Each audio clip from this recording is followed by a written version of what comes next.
보라 아토입니다. 반갑습니다. 엔비디아 소식을 전해드립니다. 일단 RTX 그래픽 카드 중 RTX 2060, 2070, 2080을 구입하려고 준비 중인 분들이라면 조금만 더 기다리셔야 할 것 같습니다. 예, 그동안 엔비디아는 RTX 튜링 칩셋의 경우 두 가지 모델을 내놨었습니다.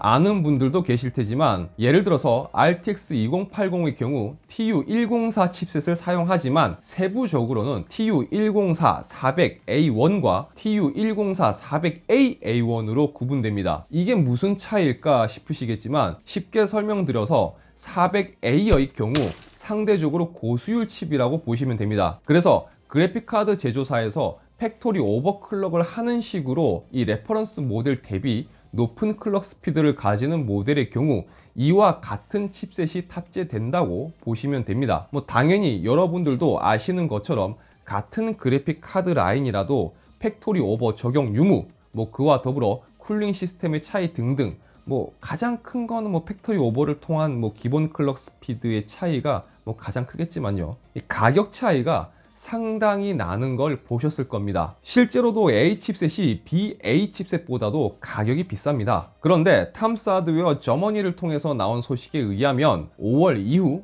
엔비디아는 이제 이 BA 칩셋의 생산을 중단한다고 합니다. 그리고 앞으로 생산될 제품들, 그러니까 기존의 TU104 400AA1과 TU106 400AA1만 생산될 것이라고 하네요. 고수율의 칩셋만 생산하고 칩셋의 가격 또한 기존의 BA 칩셋 가격으로 낮춘다고 합니다. 그리고 이제 앞으로 생산될 칩셋은 TU104 410 그리고 TU106 410으로 명칭이 또 바뀐다고 합니다.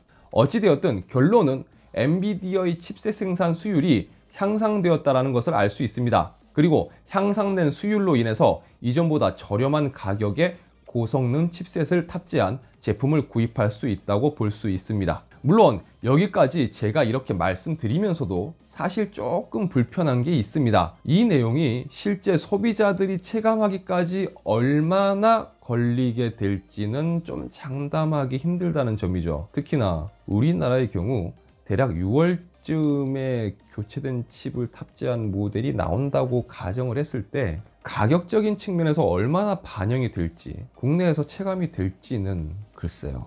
오히려 이런 심리를 이용해서 기존 칩셋 모델 대비해서 더 가격을 높게 부르지만 않으면 그나마 다행인데, 어쨌든 엔비디아는 이 프로세서 수율이 올랐고 이전에 팩토리 오버 모델들이 채택했던 이 고수율 칩셋이 이제는 기본적인 칩셋이 된 만큼 앞으로는 전반적으로 이 그래픽 카드들의 팩토리 오버 및 기본 스펙이 상향될 수 있다고 보시면 될 것 같습니다. 간만에 엔비디아 소식 중 괜찮은 소식인 것 같습니다. 이번 영상은 여기까지입니다. 영상 유익하셨다면 좋아요와 구독 꼭 부탁드리겠습니다. 저는 다음 영상에서 다시 인사드리도록 하겠습니다. 시청해주셔서 감사합니다.